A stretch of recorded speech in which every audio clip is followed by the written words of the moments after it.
Jinx. They almost had it. They almost had it, yeah. Well, I was the jinx for a while because I started this show when they were 4-0. Then they lost 4 straight.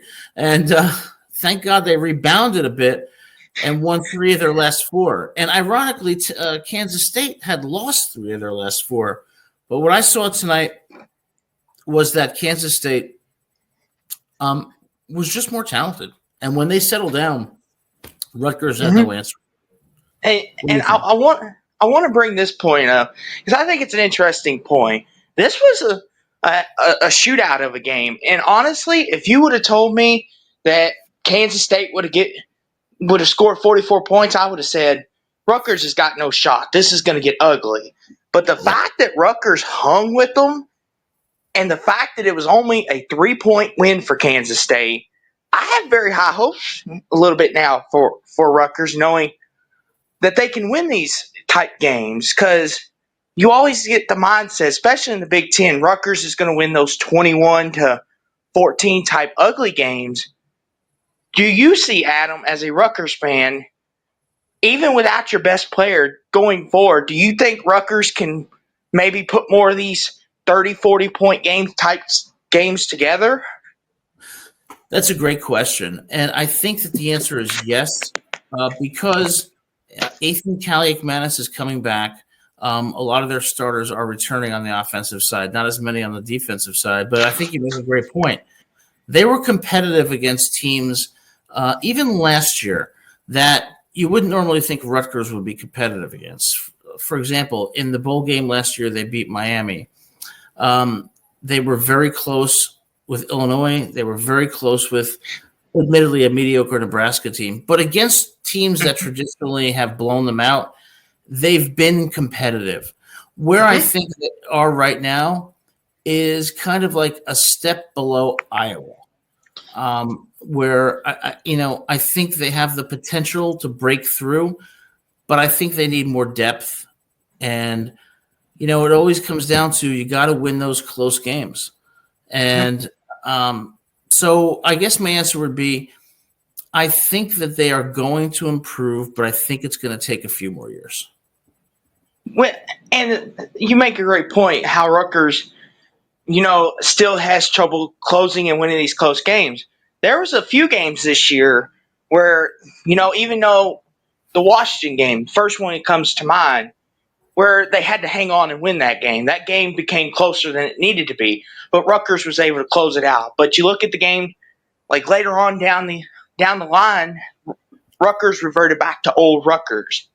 And I know as like a non-Rutgers fan, you see that and think, oh, it's just good old Rutgers. But like you've been saying, Adam, that this is just what Rutgers does. And Go ahead. And I don't know if it'll ever change. I hope it does for your sake. But like you said, especially like this year with the schedule that they got dealt, kind of like Indiana, Rutgers could easily have gone 9-3, 10-2. I don't think I'm crazy for saying that. They got dealt a pretty good schedule. You're right. They just got the injury bug hit them later on in the year, and then they just were Rutgers again. Yeah, you make a great point. I think it was a favorable schedule this year, and it was a Rutgers team that was more talented than it has been in recent years. The injuries certainly played a role. But I also think, a lot of times whether a season goes, in one direction or another depends on often a few plays or, a few mistakes. Against Nebraska, they have the ball first and goal at the 2-yard line, and they can't get the ball in the end zone. It was things like that just got Rutgers. Against Illinois, they have the lead with about 22 seconds left. It's a 4th down at midfield, and Illinois' quarterback, I forgot what his name was, but throws a touchdown pass. And that's two games right there that if they had won, they'd be 9-3. And I think that Rutgers needs to be able to win those battles, those difficult battles, like on a 1st and goal against Nebraska from the 2. They have to get the ball in. Against Illinois. They have to make that stop. And it's like you kind of feel with Rutgers that they're so close, but yet so far away, if you know what I mean. Yes, and I feel like that, and with because I've watched a couple of Rutgers games this year. You Right. all have got some talent, and Callie McManus, I've watched him throughout the games this year. He's not a bad quarterback in my opinion, Adam. I know Rutgers fans, that some are 50-50 on him, some think he's good, some I don't think he's bad. He's just when he's got time in the pocket. He's like any other quarterback. He's on time and on target. It's those off script plays that worry me about him. Like tonight, Kansas State dialed up a lot of blitzes, and you've seen how he kind of was like in the first half. He was just throwing the dimes, looking good, and then they brought those cover zeros and they brought the spies around to him, and it just kind of threw him off a little bit. Yeah. And like and for you, Adam, like, do you notice that when you watch Kaliak McManus? Is it like, man, if he would just like not be so timid and not be so like with the blitzes and stuff that these coaches throw at him, like we might have something here? Because I don't think he's a bad quarterback. You may disagree with me. I agree with you. I think again you make really great points. I think the issue with Callie McManus is, like you said, when he has time, he is very accurate. He has a great arm.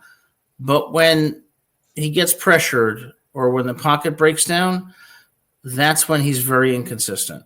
And I think that Callie McManus' performance is almost like a microcosm of the entire team over the year. That there were times when they were doing well, but there were times when they reverted back to form. And I think with Callie McManus, he needs a little more development, but the potential is certainly there.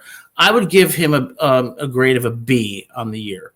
A B. I think, yeah. So I wouldn't say I don't support him, but what I would say is those intangible qualities are what Rutgers needs to really have. Like when it comes down to a 4th and 1 at the 2-yard line, you got to make it.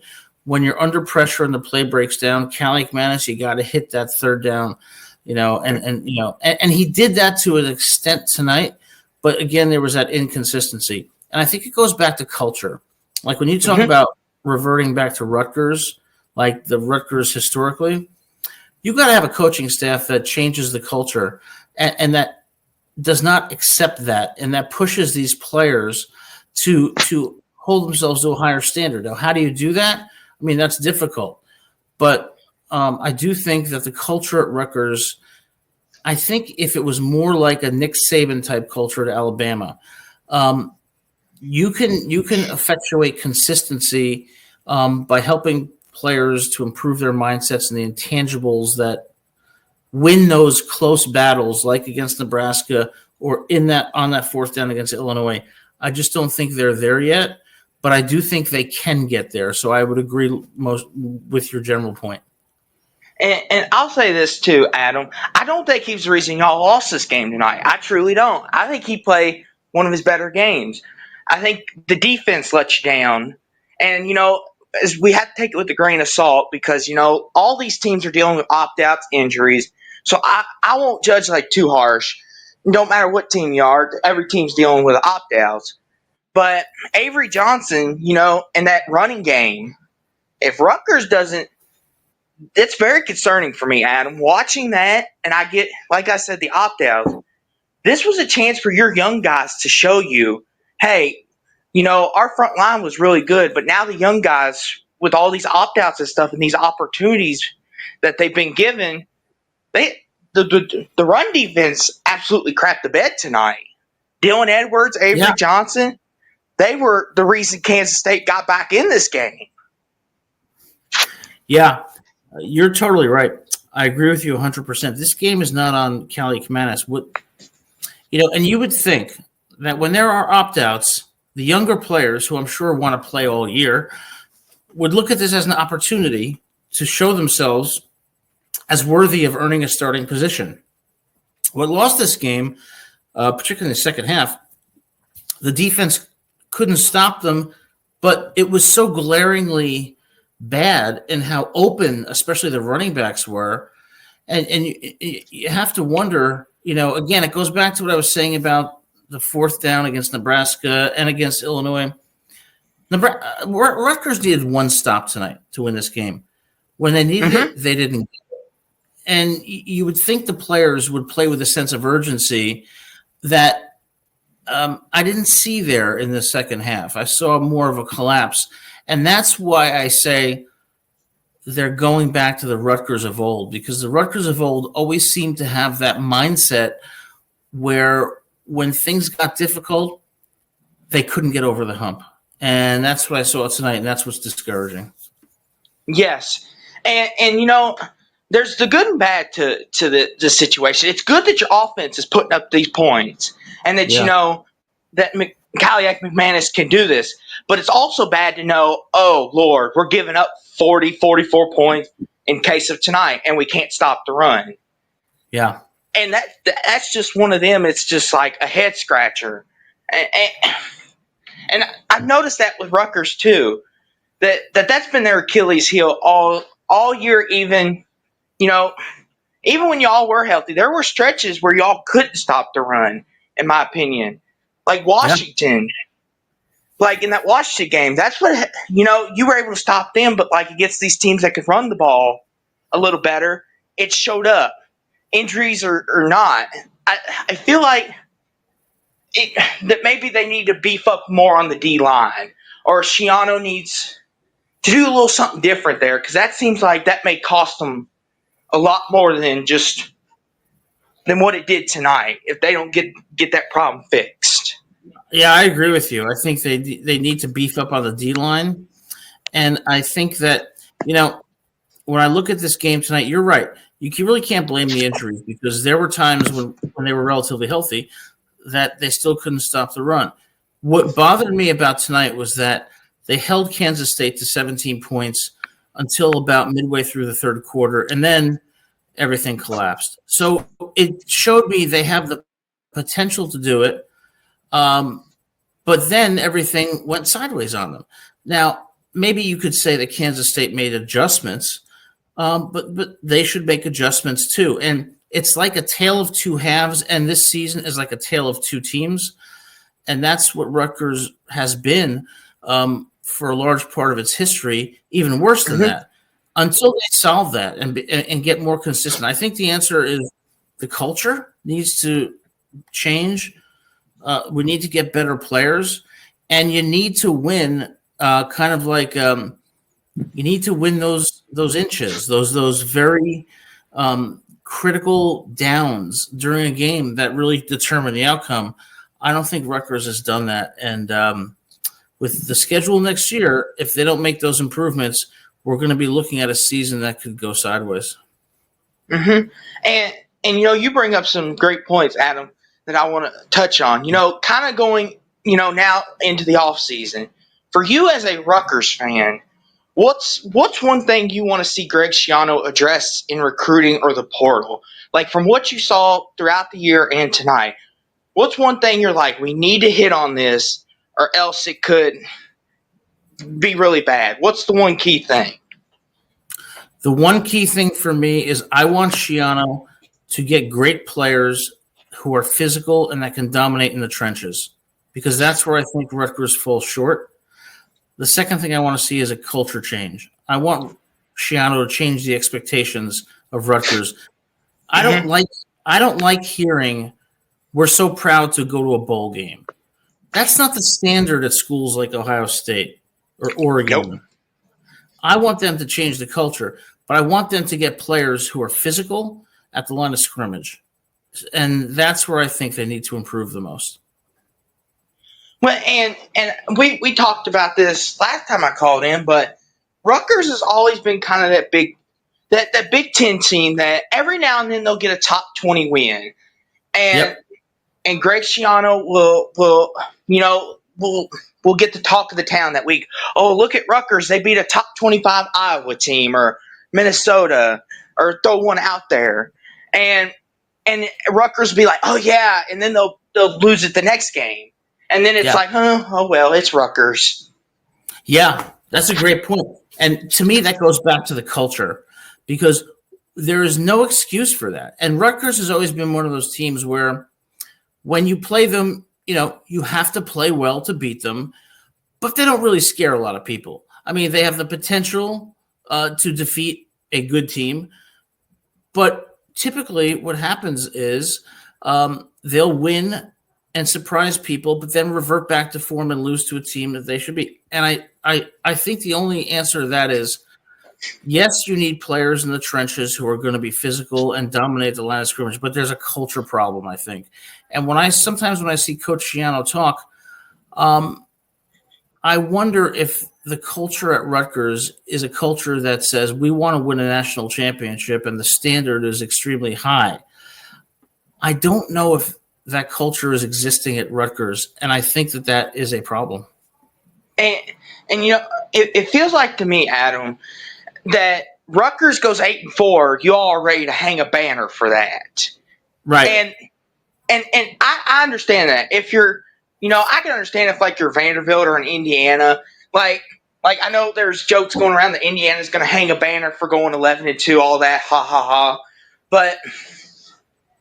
Like Rutgers, like they go 8-4, they're like, woohoo, let's party, and it's like, no, Rutgers, like you could be better than that. We know you can. Indiana, Vanderbilt, we haven't seen enough. Yeah, because Rutgers used to be, and Rutgers back in the day, Adam, were really, really good.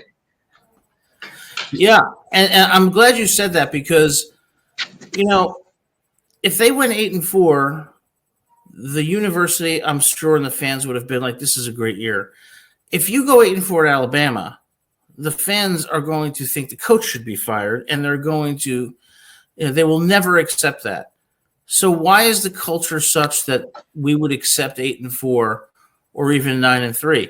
I think it's because fans have gotten so used to Rutgers being a bad team that they think, oh, this is such a great improvement. But they shouldn't look at it as kind of like the end in and of itself. They should say 8-4 is good, but there's more work to be done to be successful. And I want to hear Coach Schiano say that.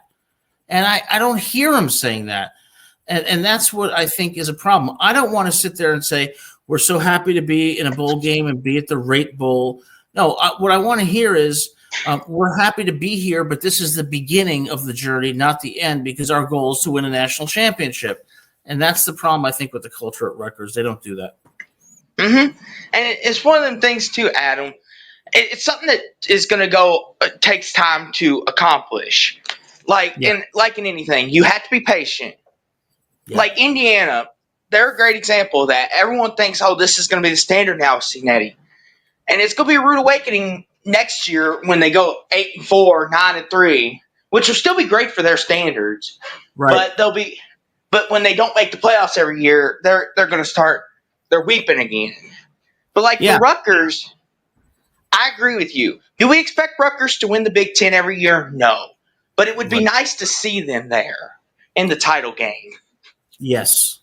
And it would be nice to see that even if it's going to take 10 years to be successful, that each year we're making improvements and progressing towards that goal. What I saw this year was like taking one step forward and then taking 2 steps back. And that has historically been the case with Rutgers. So I'm in for the long haul, but we need to see improvement each year, and we need to see the coaches upholding a standard that is like the standards at Alabama or any of the top teams. It's not just Alabama, and I want to hear that from the coaches because I want the players to have that mindset that it is not acceptable to be 7-5. And certainly, and that's what I think has to change. Yes, and I'm with you, Adam. The culture is the biggest key to everything. Yes. Thing, in my opinion. And look at some of the best programs in history. It always starts with the culture. People think, oh, it's because of the 5 stars. It's because of this, that. It's the culture. That's how you build things. You build it, they will come, as they say. And if Greg Schiano would establish a culture that 8-4, 7-5 is not good enough, we need to be going 9-3, 10-2, and establishing that we're going to be contenders in the Big Ten instead of being 7-5, like you said, and celebrating like they won the Super Bowl. It starts with the culture. I agree with you on that, Adam. And that's one of Yeah, the biggest things to you are me 100. about building a program. You are Sorry to cut you 100%. off. No, not at all. You're 100% right. And that's a great comment because it's not acceptable for me. It shouldn't be acceptable for the players. You have teams that are littered with 4 and 5-star players who don't perform well because they're in a culture that does not have the standard to say, okay, it is not acceptable to lose. It is not acceptable to have 2 losses or 3 losses. And the players push themselves because of the coaches to be the best they can be. And I don't see that at Rutgers. What I see is we're happy we have a winning record. And that is a cancer that will ensure that the program remains mediocre rather than being a program that 4 and 5 stars say, hey, maybe I want to go to Rutgers because their mission and their values are to be the best. Until they do that, I think next year we're going to see more of the same, if not worse. And the thing too is, Adam, about the culture, is it just me or does Greg Schiano not have that fire that most coaches have on that sideline? He seems like always calm in demeanor. You know, like we always see those coaches that even though that they're calm in demeanor, but they do have their moments where they're like they go after the refs or they stick up for their players. Schiano seems like that guy that's always like, oh well. Yeah, I agree with you. I have a tremendous amount of respect for Coach Schiano, what he's been able to do at Rutgers in both of his stints there. But I sometimes get the sense that he's more of like a teacher than a coach, in that he mentors the players and he encourages the players and he supports the players, but he doesn't, chew their ass out when they do something wrong. He doesn't go after them like a Nick Saban would, or a Brian Kelly would, and you can name any coach at an elite pro, and that I think is part of the culture problem. And I want to hear him say in a press conference, for example, when they beat Minnesota or when they beat Washington, I want to see him get up in the press conference and say, yeah, we won this game, but we sure as hell didn't play well. And we need to improve if we're going to beat the best teams, or else we're not going to be contending for any title, much less the Big Ten title, and drill that into their players, because when you do that, you're not just making them better football players. You're making them better prepared for life. And that's the one thing about Schiano. He does seem a bit more, a bit too player friendly. Yes. And that's the thing too. Like, one of the best things about being coaches is because my dad, he was a coach, and he always loved at the high school level. He loved coaching the kids. Yeah. That was one of his favorite things. He liked being the teacher. He liked telling them like life lessons. Like, players would come up and ask him like for life advice. That's like cool. But when it's time to be coach, it's time to be coach. Like you said, Schiano, even though every team has a bad day, but like Rutgers, it seems like it's very consistent. They win, and Schiano's like it's a very good win, yada yada yada, and he doesn't seem to come out with that fire and energy like, hey, we had a bad day last week, but we ended up winning. Let's not put ourselves in a situation where we have to go down and kick a game-winning field goal after being up 21 or making those silly mistakes. Let's fix it and let's get it right. We've got this team coming to town. Yeah, and that's a great point. And it's funny because it reminds me like of a game when Alabama was ahead like 62-10 over New Mexico State. And Saban's going off on one of his players for whatever he did on defense or whatever missed assignment he had. That's the kind of culture that you want to kind of foster. I don't want to hear positives all the time. I'm a teacher, and I can tell you, you can't be you can't be their friends. Because if you you have to risk not being liked, because the goal is to develop these people into great football players and to be great citizens when they no longer play football. I don't see Shiano doing that, and I hate to say that because I have a tremendous amount of respect for him. And if he comes on the show, I'm going to ask him about that. Like, what is the culture that you are developing? Is it a championship culture, or is it a culture where we're okay being good? And I think that that's what Rutgers is about. They're okay being good, and that's not going to get them anywhere. And that's another great point you just made, Adam. It sometimes it's good for the players and even as human beings to hear when you've done something wrong or you've messed up. I know in the world today where we're in NIL and everything, people could just flake out and leave. But the good coaches, the players that are committed to the University of Rutgers, if Shiano gets on them and he's thinking, oh, they're just going to walk out and leave, then let them do that. They weren't meant to be here with you all. And I think that's a lot of the old school coaches. And I think maybe that might be what is holding Shiano back a little bit, in my opinion, is the NIL part of it, where players could just get up and leave. And it's like, if they want to do that, go for it. They weren't meant to be here to begin with. Yeah, that's a great point, because these players these days, they have to understand. You may go to a top school, but you may not play for a year. You may not play for 2 years. But what you're doing during that process is you're learning, you're being patient, you're learning to overcome adversity and obstacles, and you're fighting for a position. All the kind of values that you're going to need in life when adversity hits you after football. What players are doing these days, they don't start, they want to transfer, or they don't go here because they're not getting enough money. What they're doing is they are setting themselves up for failure in life, because life is not going to be that way. And a good coach is there to make, not only great players, but to make great people. And I've always been old school. When I was growing up, my dad would, be very strict with me. There were times when I was young and I couldn't stand, how strict he was. But when I got older, I thanked him and said, those were the best things you could have ever done for me. And I think that we sometimes lack that in this current climate. Mm-hmm. And that's one of the things too, Adam. I think it's also translation. That sometimes it's good for you to hear what you don't want to hear. Like you said about your dad telling you that. Same thing over here with my parents. They always told me what I did not want to hear, but I thanked them for it later. It made me a better person. And that's what Shiano needs to adapt.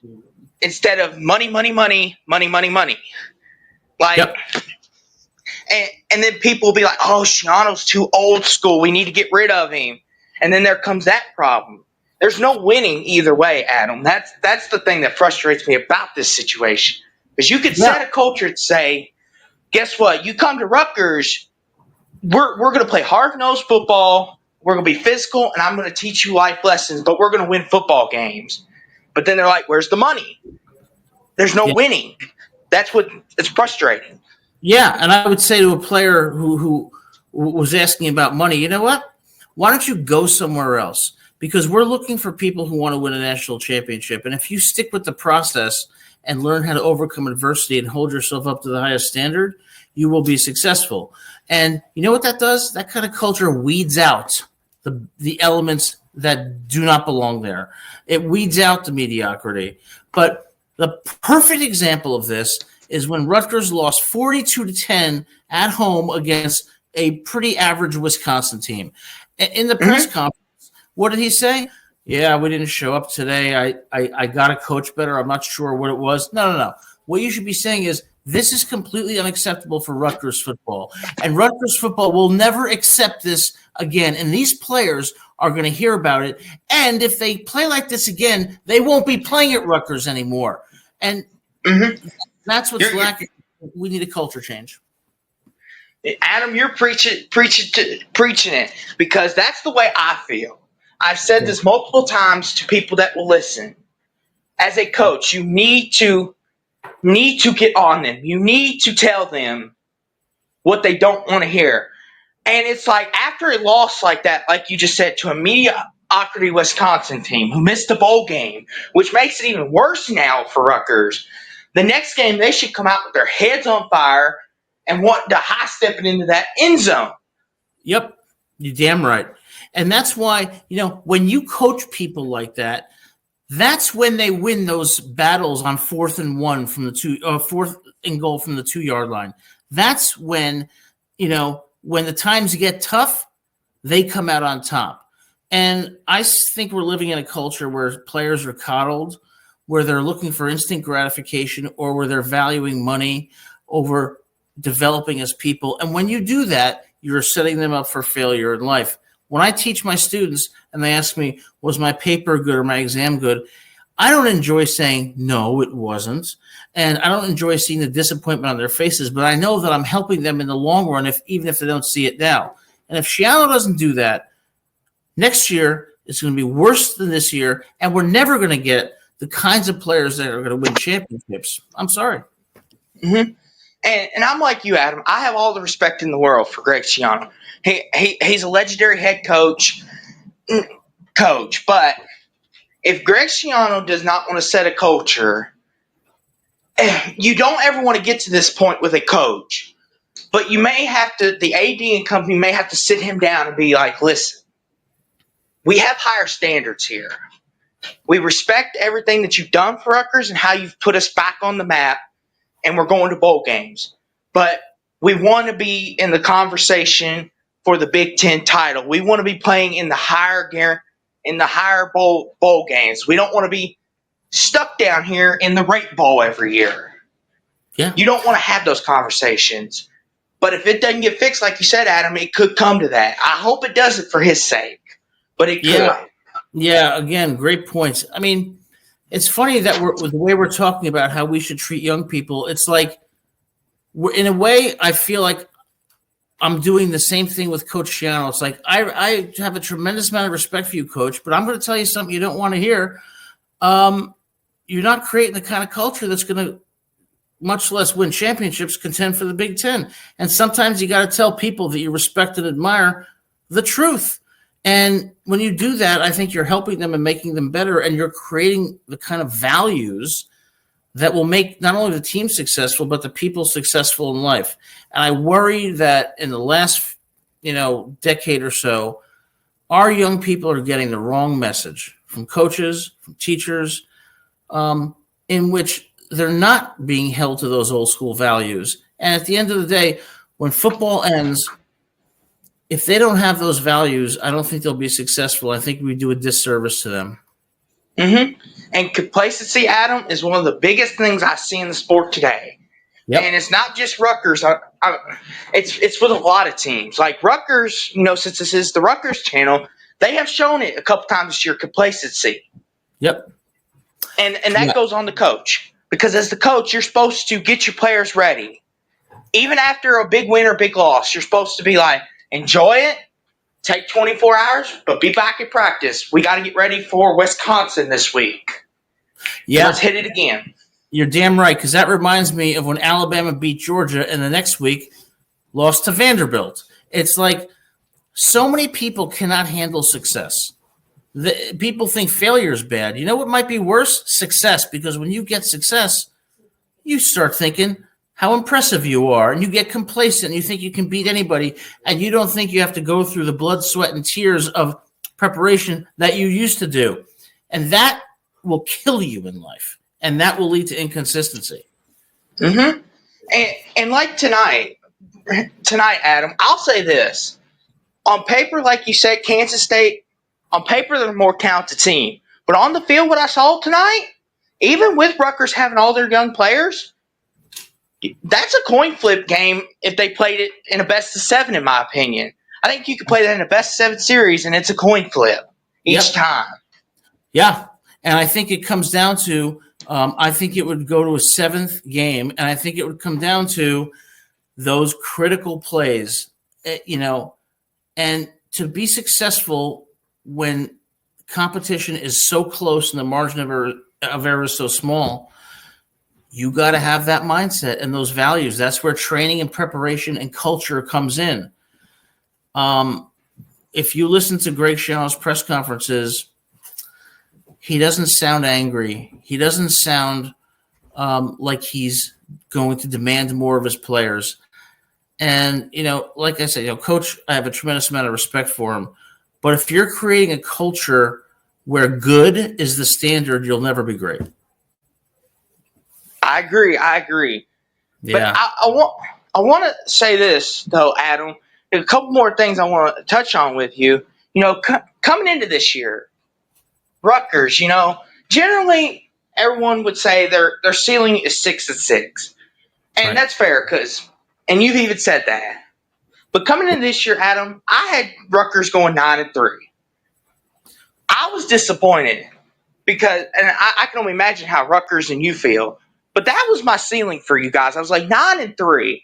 They'll get a really good bowl bid, and it's going to be a nice year for Rutgers. The schedule kind of lightened up for them. I like what they have. And it was just disappointing because it's just like everything fell in place for Rutgers, and it still wasn't enough. You just hit the nail on the head.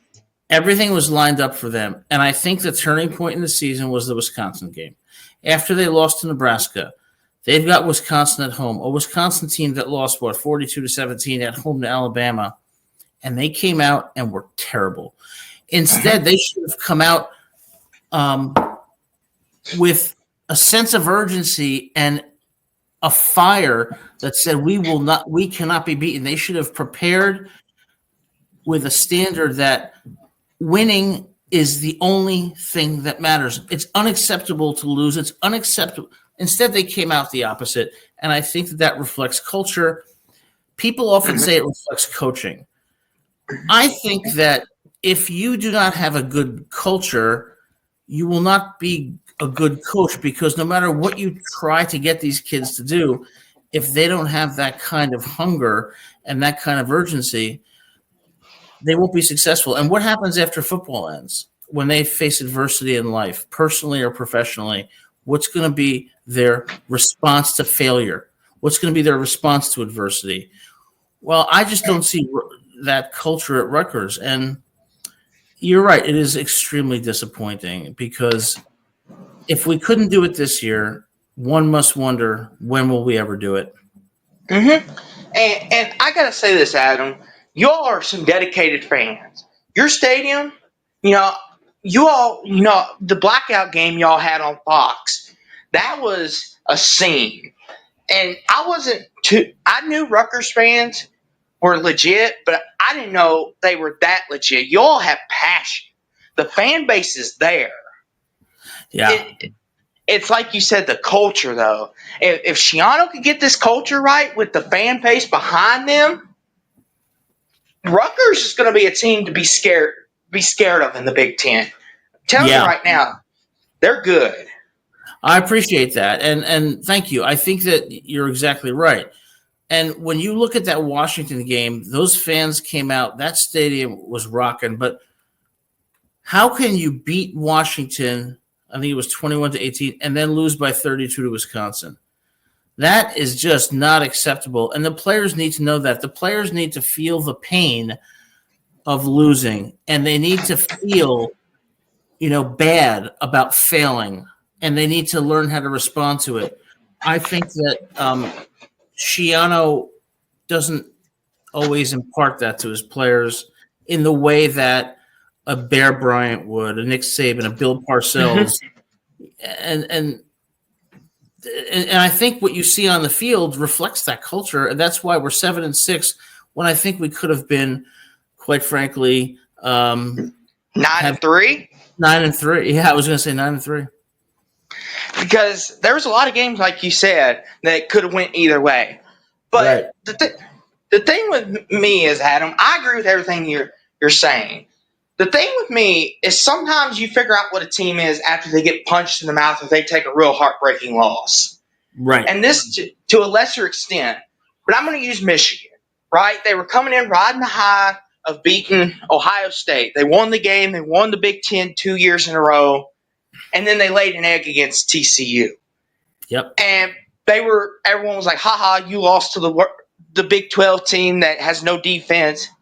And all I can remember is J.J. McCarthy saying, "We'll be back. I guarantee it."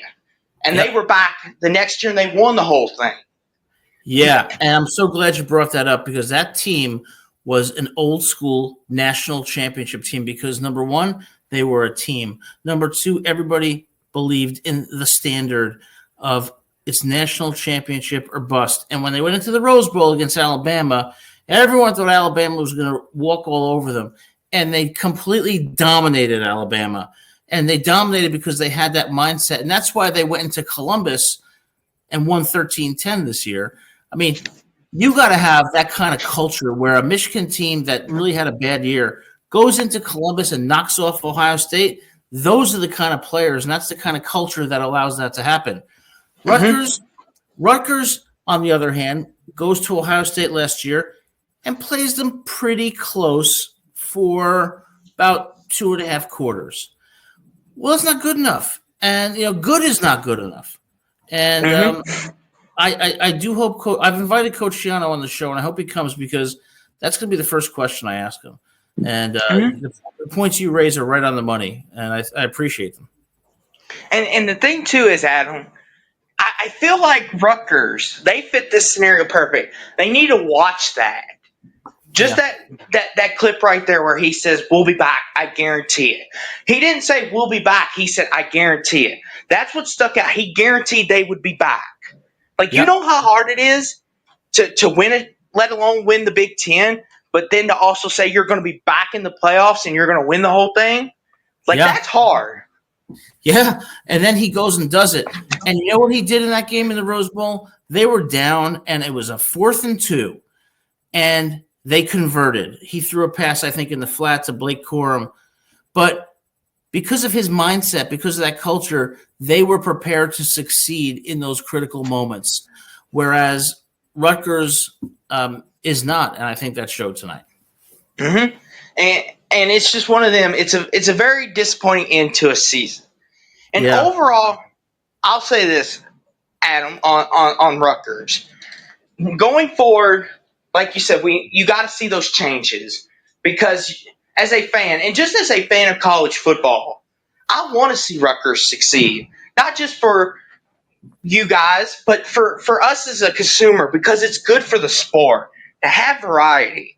To have the Rutgers every now and then come in there and stun some people or stun a Michigan State. It's good for the sport. It's good to see a team like Rutgers, who is not a very big school, doesn't have that much NIL, but they could be like the Indiana and prove any given year when things line up, it can happen.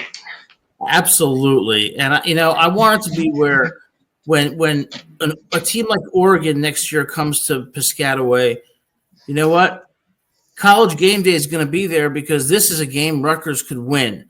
And that's, the people in New Jersey want to see this happen. But what we keep seeing is more of the same mediocrity. And it would be great for the sport if Rutgers could be competitive. And the really sad thing about this is when they have the potential to do it, that's what's so disappointing. They do have enough on their roster where they could accomplish this. And the only reason they're not, I believe, is because of their culture. And it is disappointing, like you said. And I want to ask you this, Adam. When did you know, deep down in your heart from this year, when did you know that Rutgers was stuck in mediocrity? Was it that Wisconsin game where you're like, I had hope, but now I don't? What was that game for you that really flipped the switch of this is still the same old Rutgers? Nebraska. Yeah, because when I saw them play Nebraska, and when they had Kyle Monangai, who was one of the best backs, in my view, in the Big Ten, 1st and goal at the 2-yard line, and on 4 tries they couldn't get it in, then I thought this is going to be the same Rutgers. But I reserved judgment a little bit for the next week against Wisconsin. And when they came out and played like that, I knew for certain. you were like, this is still the Rutgers that's stuck at 6-6, 7-5. Yeah, I said to myself, what Rutgers is going to do is they're going to pull off a few more wins, but they're going to suffer more crushing defeats, which is what happened against Illinois. When on 4th and 6 or 7 from the 50-yard line with like 22 seconds left, they give up a touchdown pass. Mm-hmm. And then UCLA losing by 3, 35-32. But I felt like after the Nebraska game that my sense was that it's going to be more of the same. Mm-hmm. And I kind of want to take a second here with you, Adam, to look forward a little bit. Not too far forward, but as for like the coaching staff, is there Right. any changes you would like to see? We've talked about Schiano, of course, but is there any coaching changes you'd like to see? Yes. I want to see them get a top-notch elite defensive coordinator. And I want to see them get a defensive line coach because what I think will change Rutgers football is if they become a school like with a Michigan-type defense. That's where I would start. And I think they need to spend the money to get an elite coach on the defensive side because I just think that, their defensive coordinator resigned like 2 weeks ago or so. That's where they need to start. And Schiano, here's what I'll say about Schiano. I love Greg Schiano, but it's important for him to do the kind of cultural changes that we're talking about. And if he doesn't, I don't know if he'll be the man for the job. And that's one of those where you have to have those hard conversations. It's almost like breaking up with someone, to use that analogy. I know some people may say that's a bad analogy, but it's kind of like breaking up with someone that you still like, but you're just not in love with anymore. And I feel like Schiano will always still have a place in Rutgers history. I think the fans will always still love him. But there comes a point in time where, like you said, Adam, after next year, if there's not some cultural changes or we're not seeing Rutgers show the improvement, it may be time to sit him down and say, listen, what is it you want our program to be? Because we know what we want it to be. Our fans know what we want it to be. They have voiced their opinion. What do you want it to be? And see if it lines up. And if it doesn't, you have to make that decision. You have to be like, listen, we wish you all the best, but it's time to cut the ties. Like Pete Carroll with the Seahawks. Yep. Like the way they did him. He didn't want to leave, but he knew it was best for the Seahawks. Even though they still love and admire him and what they did for him, he still did what was best. And maybe that's what Schiano needs to do. Yeah. That's why when you asked about coaching changes, I was a little bit hesitant to talk about Schiano because I have such respect for him and it hurts to say it. But the truth of the matter is, I think that Greg Schiano, I admire him for taking Rutgers from being a bad team to being a good team. I think we may need a different coach to make them a great team. And when Bill Belichick signed with North Carolina, I honestly, the first thing I thought was, man, if he had come to Rutgers. And that's what I will say too, Adam. That's one of them, like you said. I have respect for him as a college football fan for what he did. Like, hey, I think honestly, he'll probably be retired up in the Rutgers Raptors, up in the stadium. I think, in my opinion, that's how important he was to you all.